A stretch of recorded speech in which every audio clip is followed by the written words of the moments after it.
Goeiemiddag en welkom by die vak elektrische tegnologie vir kwartaal 4, leerders van Magali Skool. In hierdie video word behandel die transformers, die elektrische motors en die kapasitormotors. Die dikte van die kabels en hulle ampere is reeds behandel, asook die elektrische waterverwarmer, die 3-posisie stoofplaatkoppeling, hegting, bonding en aarding. Dit is 'n laas kwartaalse video, maar dit sal weer beskikbaar wees. Inleiding tot elektrische motors. Die beginsel en die samestelling van die elektrische gelykstroommotor en die generator is presies dieselfde. Die verskil wat wel voorkom is die aandrywing as ook die soort diens wat die spesifieke masjien lewer. Die doel, die motor word voorsien deur elektrische energie, wat deur die motor omgeskakel word in meganiese energie, terwyl 'n generator deur meganiese energie aangedryf word en dit omsit in elektriese energie. Die generator word dus deur een of ander meganiese kragbron aangedryf. Kragbron byvoorbeeld soos 'n petrol enjin. Die identifikasie albei die masjiene bestaan uit twee hoofdele, naamlik die omhulsel en die raam, wat staties is. Staties beteken dit staan stil, en die bewegende deel, naamlik die anker. As ons kyk na die samestelling van 'n elektriese motor of 'n generator, die omhulsel, dit bestaan uit 'n dop van gietyster, dit huisves die veldpole, asook die veldspoele en die anker. Die twee ente word ook bedek deur endplate wat op hulle beurt weer die laars huisves waarin die anker draai. Die anker, ook bekend as die rotor. Die anker is die bewegende deel van die masjien. Tesame met die kommutator is die anker op 'n gemeenskaplike as gemonteer. Onthou dat dit 'n lamelkern het en tesame die as en die anker bekend staan. So die lamelkern en die as staan saam bekend as die anker. Soos reeds gemeld, bestaan die anker uit lamelplate wat saamgedruk is om 'n eenheid te vorm. Hierdie lamelplate is gegleef vir die bewikkeling van die anker. Die kommutator bestaan uit verskillende kopersegmente wat van mekaar geïsoleer is en op dieselfde as gemonteer is as die ankerlamel. Op elk van hierdie segmente word beginpunte en ente van verskillende spoele gekonnekteer na gelang van die soort wikkeling, het sy dit 'n lus of golfbewikkeling is. Net om te demonstreer, die anker het 'n as wat dwars deurloop. Die kommutator word op die as vasgemaak, as ook die lamelkern word op die as vasgemaak. Die lamelkern het glewe in die binnekant, sodat die spoele, die windings, deur die glewe gedraai kan word. Die kommutator bestaan uit aparte kopersegmente. Elke segment is losstaande van die een langsom. In 'n elektriese motor of 'n generator word die segment aan die een kant en die segment aan die ander kant gebruik, en hulle begin die enddraad en die einddraad van een spoel te vorm. So is elke segment los van mekaar, en later as ons by die toetsing kom van dit, sal ek bietjie meer daaroor uitbrei. Op die as is daar twee kante. Al twee kante word laars oorgedruk, en die laars gaan aan die endplate in van die elektriese motor, wat hierdie as baie stil hou as die as draai en nie rondwikkel nie.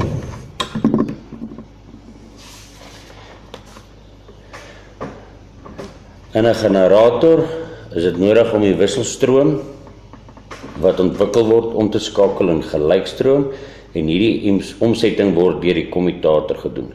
Die kommutator werk op die beginsel van 'n omskakelaar. In die geval van gelykstroommotore is die doel van die kommutator om verskil in die polariteit tussen die anker en die veld teweeg te bring en sodoende rotasie te veroorsaak. So die doel van die kommutator is om in een geval by die generator van wisselstroom na gelykstroom te verander, en by gelykstroommotors word dit gebruik om van die wisselstroom gelykstroom te maak. So dis 'n omskakelaar, hy skakel om van die een soort bron na 'n ander soort bron, gelykstroom en wisselstroom. Borsels in die borseltuig, die borsels wat normaalweg van koolstof gemaak was, vryf altyd teen 'n sekere drukking op die kommutator. Dit verplaas die EMK van die anker ontwikkel wat deur die anker ontwikkel is na 'n las wat aan die generator gekoppel word. So die borsels druk hard teen die kommutator om die EMK, om die krag wat deur die anker ontwikkel is, dis in gevalle van 'n generator, oor te dra na die las, met ander woorde lig wat ingeprop is by die generator. Veldpole is gewoonlik ook gelamineer en om wervelstrome te verminder wat magnetiese verlies is en word aan die binnekant van 'n raam of 'n juk vasgebou.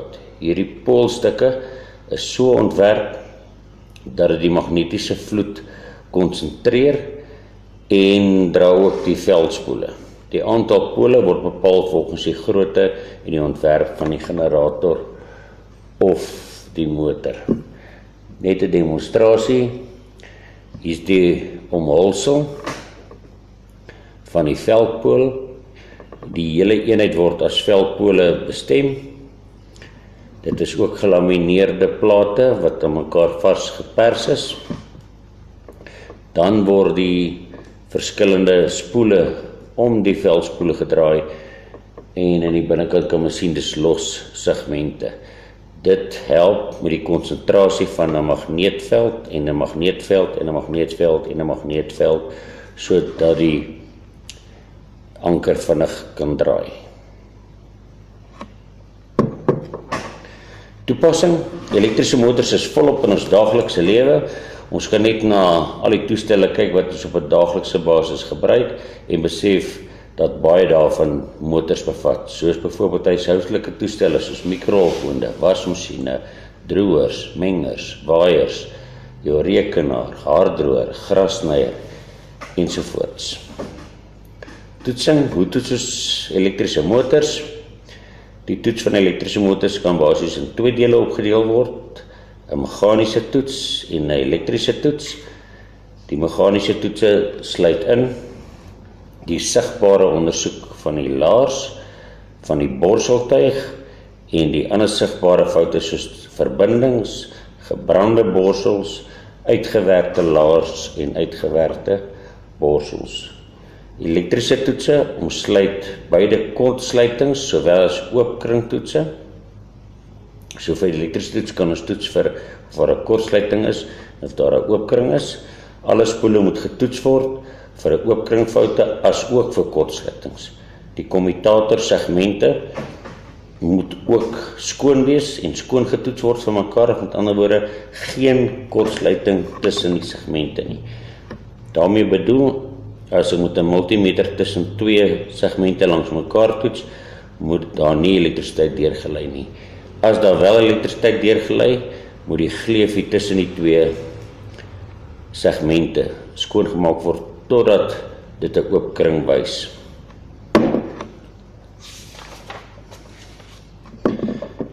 Vyf stappe om elektriese motors te onderhou: behoorlike instandhouding verseker 'n lang lewe, doeltreffendheid en veiligheid.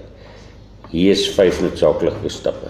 Stap 1 is 'n visuele inspeksie waar mens kyk vir slytasie, korrosie, verbindings, gesplete drade en tekens van oorverhitting. Smering, dis waar hy gegrees word. Dien die regte smeermiddel toe op die laars en die bewegende dele volgens die vervaardiger se riglyne. Vermy oorsmering, moet nie te veel insit nie. Vibrasieanalise word gebruik op gereedskap om abnormale vibrasies op te spoor wat op wanbeleiding of op laar probleme kan dui. Aan die ander woorde, as die laars begin die gee, dan begin die motor vibreer en Deur 'n vibrasietoets te doen kan ons dit opspoor en bepaal. Elektriese toetsing. Voer die isolasieweerstandtoetse uit en kontroleer die integriteit van die wikkelinge om elektriese foute te voorkom. Dis die twee foute waarvan ons nou gepraat het, oopkring en kortsluiting toetsing. Die skoonmaak en omgewingsbeheer.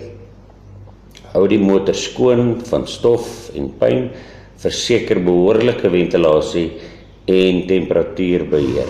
Moenie met 'n boormasjien werk waar daar te veel stof in die lug is nie, moet ook nie met sekere toerusting werk as dit te warm en buite in die son is nie. Huishoudelike toestelle wat DC en AC motors gebruik. Vir DC motors, gelykstroommotors. Hierdie motors is ideaal vir die veranderlike spoed wat hulle kan hê. Met ander woorde, die spoed kan varieer. Jy kan hom vinniger en stadiger stel, as ook vir sy kompakte toepassings. Voorbeelde: die elektriese tandeborsel, sy miniatuur DC motor vir osillasie, die robotstofsuiers vir presiese beweging en suigbeheer, 'n skorrelgoedwasser het 'n PMDC motor wat die pompe aandryf. Wasmasjiene het 'n swaardiens DC motor wat die drom aandryf en rekenaarharde skuwe het ook 'n DC elektriese motor wat die skuwe laat draai.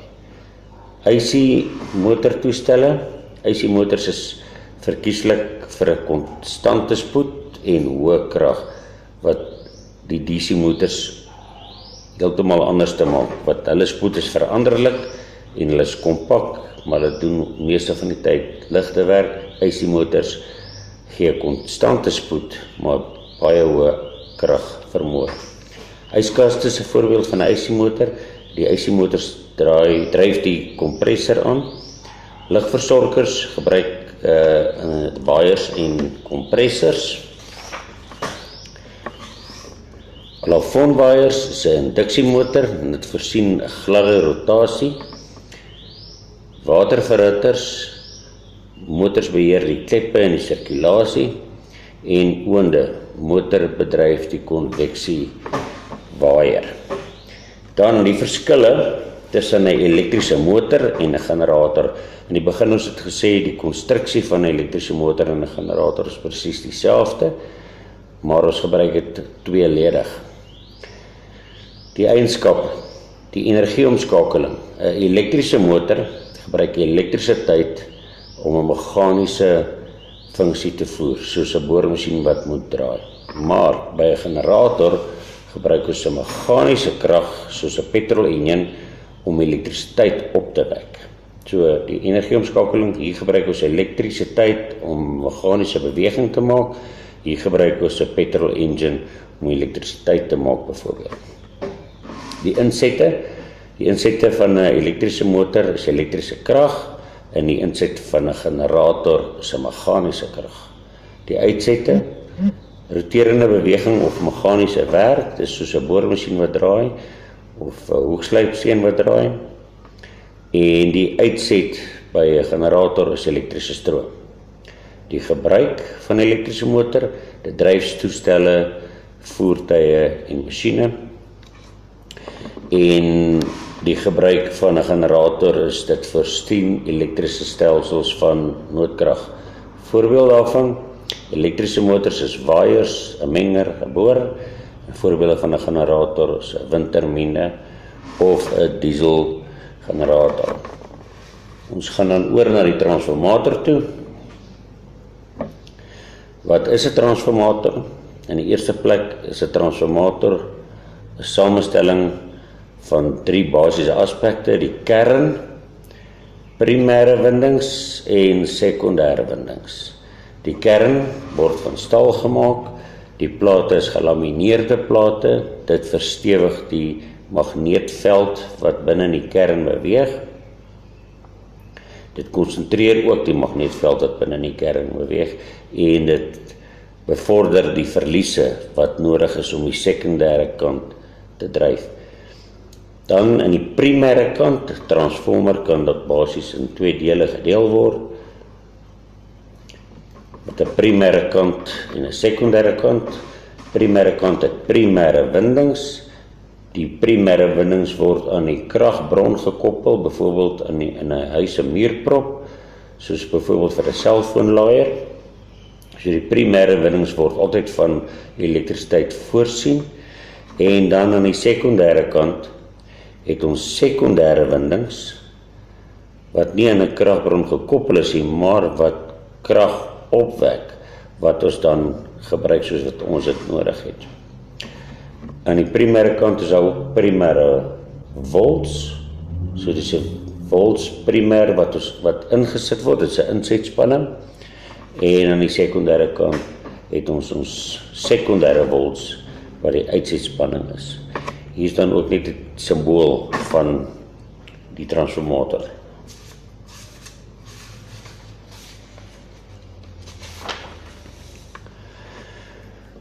Die basiese beginsel, 'n transformator is 'n elektriese toestel waar die spanning van wisselstroom verander. Dit werk op die beginsel van elektromagnetiese induksie, ontdek deur meneer Michael Faraday. Die doel van 'n transformator is om spanning te verhoog, opwaartse transformasie, of om spanning te verlaag, 'n afwaartse transformasie. Die struktuur van 'n transformer bestaan uit twee spoele, 'n primêre spoel en 'n sekondêre spoel, wat om 'n magnetiese kern gedraai is. Hoe werk dit? Wisselstroom vloei deur die primêre spoel. Dit skep 'n veranderlike magnetiese veld in die kern. Die magnetiese veld wek dan 'n spanning op in die sekondêre spoel en die spanning verander afhangende van die aantal draaie van elke spoel. As die primêre draaie meer is, windings meer is as die sekondêre draaie, sal die sekondêre volts minder wees, en as die sekondêre draaie meer is as die primêre deel, sal die sekondêre volts meer word. Primêre kant teenoor die sekondêre kant, daar is twee tipes transformators, spanningsverhogingstransformator, met ander woorde die sekondêre kant se volts wat uitkom is hoër as die primêre kant se volts wat inkom. 'n voorbeeld daarvan is as ek 220 volt uitkry, maar ek het net 'n motorbattery gebruik van 12 volt. Sekondêre kant se volts wat uitkom is dan hoër as die primêre kant. Ek sit net 12 in, ek kry 220 uit, ek het die spanning verhoog. Hierdie vind ons in inverters. En dan 'n afwaartse transformator wat die spanning verlaag. Die sekondêre kant se volts uitset is laer, kleiner as die primêre kant. Met ander woorde, aan die primêre kant word dus 220 volt ingesit by die muurprop en ons kry 3.8 volt uit in die sekondêre kant. So die volts het laer geword van 220 af, verlaag na 3.8 volt toe, en ons sal dit byvoorbeeld in 'n selfoon se laaier gaan kry. Ons gaan nou oor na transformator se berekenings toe. Net voor ons by die berekenings kom, VP staan vir die primêre spanning, primêre volts, VS vir die sekondêre volts, NP vir die aantal windinge in die primêre spoel en NS die aantal windings in die sekondêre spoel.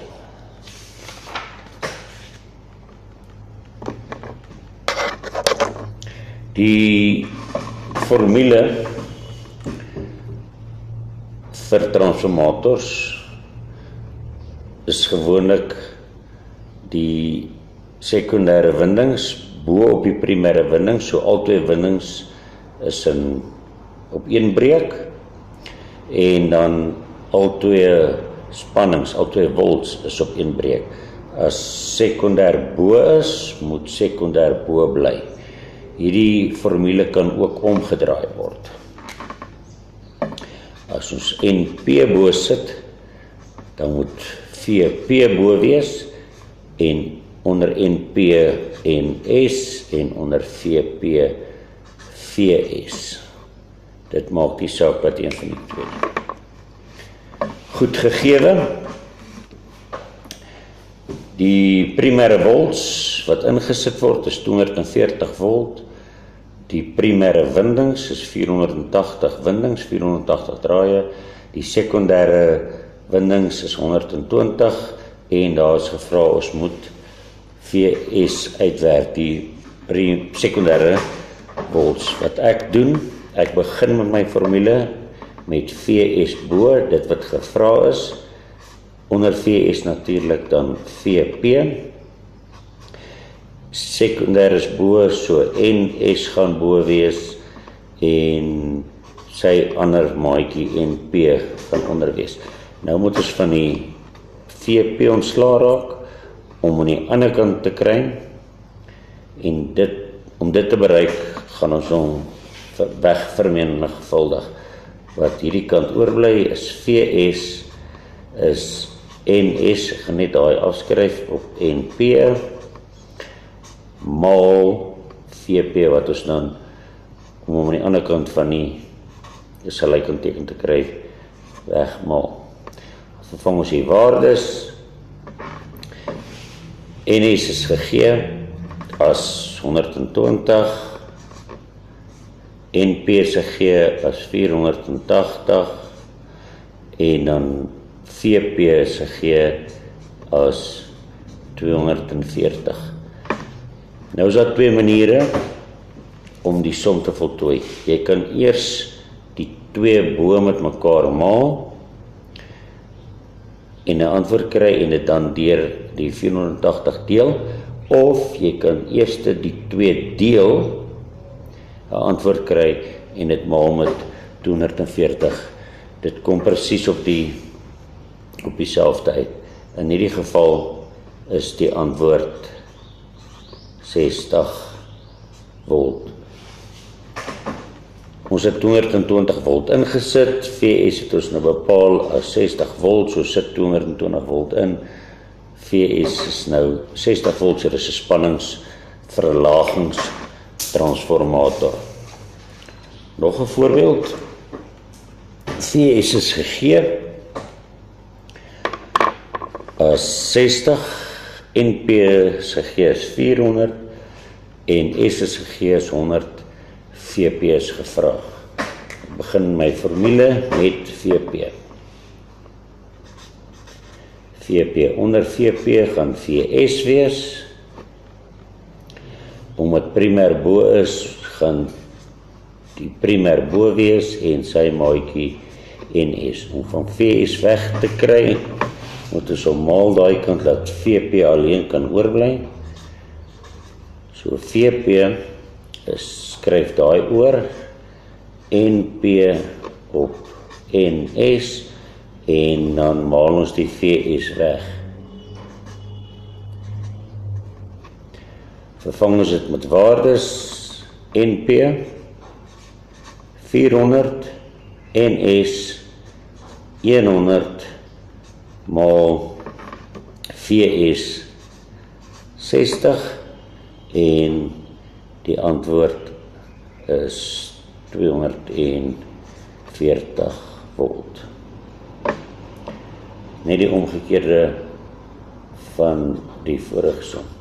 Met ander woorde, VP 240 is ingesit en ons het weer 60 uitgekry. So dis weer eens 'n voorbeeld van 'n spanningsverlagingstransformator.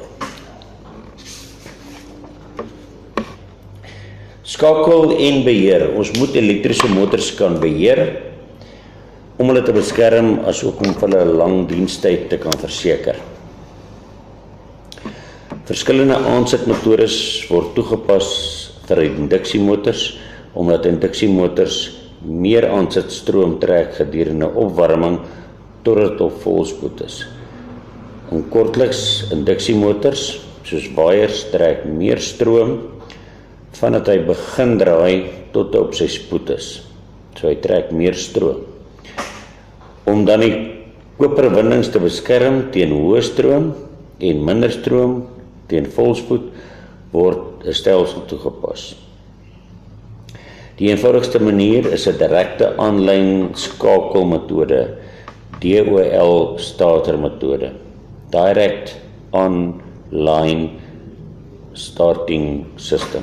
Dit bevat 'n MCCB, wat staan vir 'n Main Circuit Contact Breaker, of 'n stroombreker, 'n kontakbreker en 'n overload relay as beskerming. Die elektromagnetiese kontakbreker wat deur die termobeskermer asook die stroom kan onderbreek as daar 'n foutiewe kondisie ontstaan. Nou die MCCB is 'n contactor, wat 'n circuit breaker is, maar hy het 'n overload protector by, dis 'n addisionele deel wat bykom. 'n Overload, oorlading, as daar te veel stroom getrek word, sal die oorlading die kontak verbreek en dan die kontakbreker sal dan optree as 'n main circuit breaker wat dan die stroom stop deur die elektriese motor. Nou die oorladingsbeskermer. Die oorladingsbeskerming van 'n elektriese motor is noodsaaklik om te verhoed dat die motor brand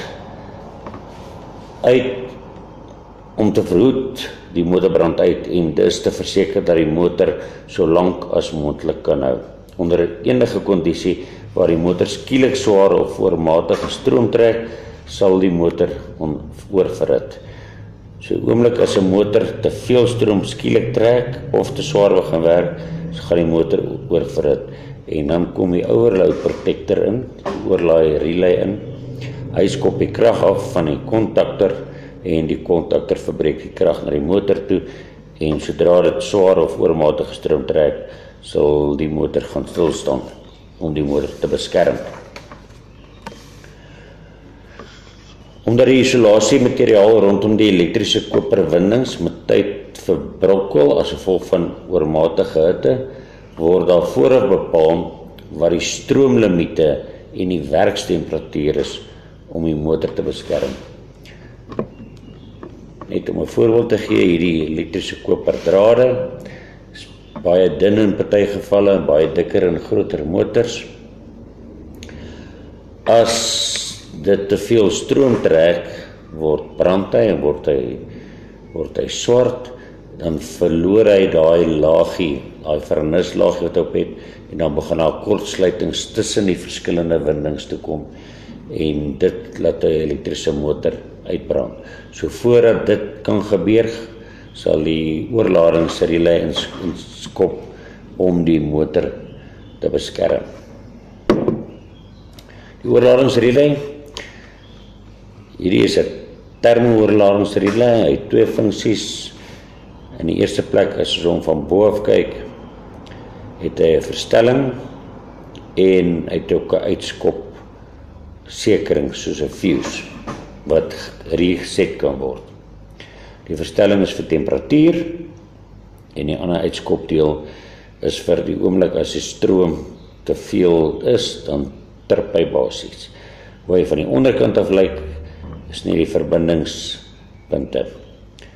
Hierdie 3 verbindingspunte gaan na die elektriese motor toe. Die onderste 2 punte, soos aangedui, gaan na die normally closed terminaal toe. So, dis daai 2 punte, so net van onder af en van bo af gesien. Hier is die stroomverstelling, met ander woorde hoeveel ampere ons wil toelaat, hierdie motor moet kan op beskerm word, en dan sit ons die krag uitsit na die kontaktor. Met ander woorde, die stroomverstelling, die oomblik as hy uittrip, verbreek die krag na die kontaktor toe. Oorladingsbeskerming vir elektriese motors is noodsaaklik om uitbranding te voorkom en om maksimum bedryfslewe te verseker van 'n elektriese motor.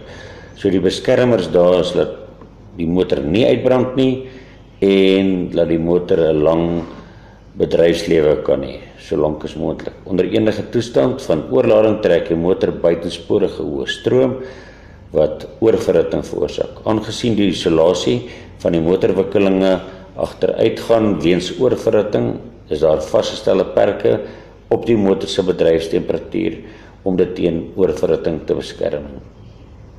So daar is vooraf bepaal elke motor hoeveel hitte kan hy sy windings hanteer en ons kan dit ook stel dat ons 'n motor so beskerm. Oorladingsrelay word op 'n motorkontroller gebruik om die hoeveelheid stroom wat getrek word te beperk. So dit beperk dat die motor nie te veel stroom trek nie, dat hy nie oorverhit nie. Die oorladingsrelay bied nie 'n kortsluitingsbeskerming nie. Dit is die funksie van die oorstroombrekers beskermingsapparaat soos 'n stroombreker wat gewoonlik die skakelaar kas geleë is, met ander woorde in die DB-bord. So die oorlading beskermer is as daar 'n kortsluiting op die elektriese motor is, gaan hy niks doen nie, maar as daar 'n kortsluiting is, sal een van die stroombrekers wat in die verdeelkas, die DB-bord is, die stroom breek. Die ideale en maklike manier vir oorladingbeskerming vir 'n motor is 'n element met stroomsensitiewe eienskappe wat baie soortgelyk is aan die verhittingskurwe van 'n motor. Met ander woorde, ons weet elemente word warm en ons weet as 'n element warm word hoeveel stroom trek hy. So ons gaan soek 'n element wat dieselfde sensitiewe eienskappe het as die motor. Met ander woorde, dieselfde stroom trek, die element wat dieselfde stroom trek en dieselfde hitte gaan warm word as wat die motor gaan warm word. Dan koppel ons dit aan 'n motorkring om te open of die stroom te onderbreek wanneer die volle lasstroom oorskry word. Met ander woorde, dit is 'n parallelle koppeling se element wat die oomblik as hy meer stroom trek as wat die motor trek, sal dit die motorkering oopmaak en as dit oopmaak, dan beskerm dit die motor teen oorlading. Die werking van die beskermingsapparaat moet sodanig wees dat die motor toegelaat word om onskadelike oorladings te kan dra, maar vinnig van die lyn verwyder kan word as 'n oorlading te lank voortduur.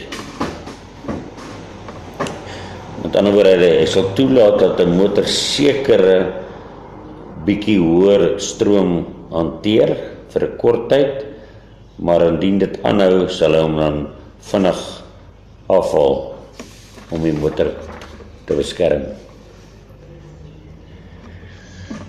Elke kontakter het 'n geen volt spoel. Die doel van die geen volt spoel is om die operateur te beskerm in geval van 'n kragonderbreking.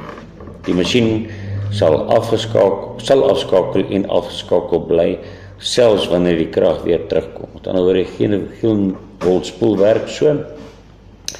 Die motor draai en dan gaan die krag af, maar nou is almal bang as die krag aankom, gaan die motor weer net van self aanskakel. Die geen volt spoel keer dit. Die masjien sal afgeskakel bly totdat dit weer aangeskakel word met 'n startknoppie. Dit verseker dat die masjien nie onverwags aanskakel nie. So as jy in 'n masjien of 'n stelsel wil werk en die krag kom skielik aan, kan jy jou dalk baie seer maak. Die geen volt spoel sal jou beskerm daarteen. Die startknoppie word gebruik om die kontakter te aktiveer wat die elektromagnetiese skakelaar intrek om die motorkring te verbind. So ons gebruik 'n knoppie om krag te gee om elektriese magnetiese skakelaar in te trek.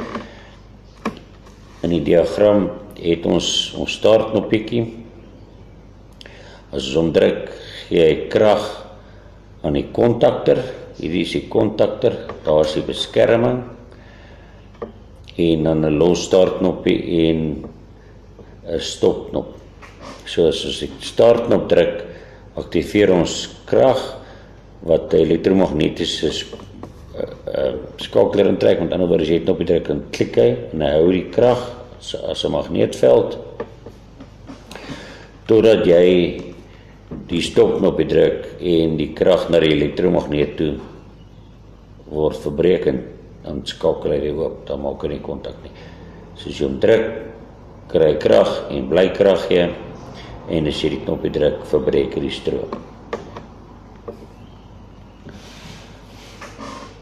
Wanneer as jy startknoppie druk, kry die relay spoel van die tweede fase, vanaf die toevoerfase die hoofkontakter, van die hulpkontak nommer 53, en die startknoppie 96 en 95, 96 en 95, word na die relay spoel A2, nou word die spoel geaktiveer en die magnetiese veld wat deur die magneet en plunjer van die kontakter gegenereer word, beweeg. Die hoofkontakter sluit en die motor kry toevoer terselfdertyd, verander van die hulpkontak van die 53-54 konneksie, en dit is net nommers bo op die kontakter, van normally open na normally close, wat normaalweg oop is of normaalweg gesluit is. Normally open, normaalweg oop, en normally close, normaalweg gesluit. Met ander woorde, as die startknoppie gedruk word, sal krag gegee word aan 'n magnetiese spoel wat 'n elektromagnetiese skakelaar intrek en daar hou totdat die kragtoevoer onderbreek word deur die stopknoppie. Dit is al wat daai stukkie bepaal. Wanneer die stopknoppie gedruk word, word die beheerkring van die aansitter onderbreek by die stopknoppie en die toevoer na die relay spoel word gestop. Die plunjertjie beweeg van 'n geslote kontak van die hoofkontakter wat word oopgemaak en die toevoer na die motor word ontkoppel. So start word gedruk en toevoer word na die motor toe bewerkstellig deur die kontakter, deur die skakelaar, en as die stopknoppie druk, verbreek ons die elektriese krag. Die elektriese magnetiese skakelaar maak oop en die krag na die motor toe word onderbreek, ontkoppel, en die motor sal nie verder dra nie. Net nog 'n diagrammetjie, presies dieselfde as die vorige een, net toe die startknoppie gekoppel word tussen die kontakter en die oorladingsrelay, en die stopknoppie kom dan by 96 uit en hy gaan by L3 in. So start gee krag daar en daar, kontakter skop in en die motor kry sy krag. Die stopknoppie, as hy onderbreek word, word krag weggevat. Live 3 word weggevat en elektrisiteit kan dan nie net deur twee fases deur die motor gaan nie, hy het die derde fase nodig. En dan sal die motor ophou draai.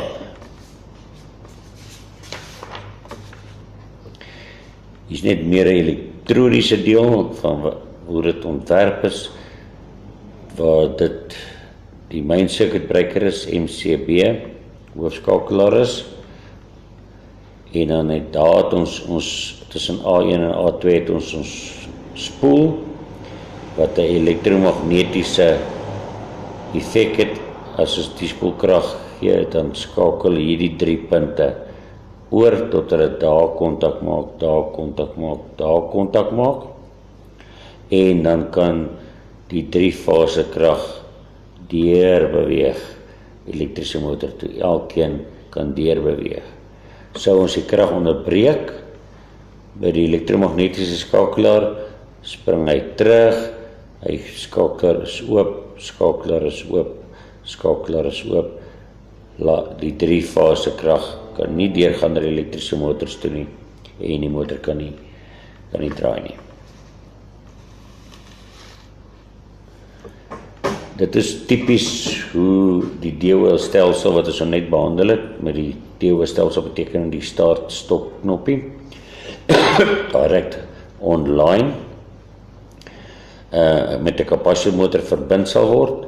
'n Kapasiteurmotor is gewoonlik iets soos 'n grasnyermotor wat in 'n swembadpompmotor, waar elke keer waar hy opstart, moet hy net heeltyd in dieselfde rigting draai. Grasner kan nie een keer opstart in die een rigting draai en 'n ander keer opstart in 'n ander rigting draai nie. So ook nie 'n swembadpomp nie. So in daai geval sal daar die hoofwinding wees van die elektriese motor en dan daar sal 'n statorwinding wees en daar sal 'n kapasitor wees.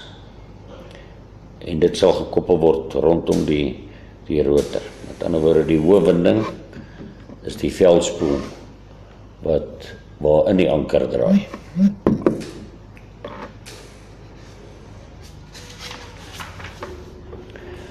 En dan die tweede stelsel is wanneer ons 'n start-stop gebruik met 'n kapasitor begin en 'n kapasitor loop enkelfase motor. In Engels is dit 'n capacitor start en 'n capacitor run motor. Hoe dit werk, elke elektriese motor het 'n kapasitor wat hom laat start. Die oomblik is daai kapasitor hy stoor krag en dan gee hy blits vinnig daai krag aan die main windings in die hoofspoel en die motor begin te draai. Maar dit beteken dat hy elke keer as hy die krag gee, draai die motor en dan is daar 'n rukkie wat hy nie krag gee nie. Dan word die motor wil draai en stop en draai en stop en draai en stop en draai en stop en draai en stop en draai en stop. As ek dit kan verduidelik met die anker, die kapasitor elke keer as hy volgelaai is, gee hy krag en dan die motor draai en dan wag hy tot die kapasitor weer vollaai. En sy volgelaai gee krag en hy draai en so gaan hy aan draai en draai en draai en draai. Om dit te voorkom dat motors net nou en dan draai, al is dit op volspoed, sit ons 'n loopkapasitor by, 'n randkapasitor. Wat die randkapasitor doen is gewoonlik 'n kleiner waarde as die startkapasitor. Die startkapasitor sal hom laat begin draai en die loopkapasitor sal hom assisteer en dan die startkapasitor, loopkapasitor, startkapasitor, loopkapasitor. Dit gee dat ons 'n baie meer eweredige spoedbeheer kry op ons anker. Dit word gewoonlik net in baie groot en fris elektriese motors gebruik. Baie dankie. Enige vrae, kontak Neef na Merwe.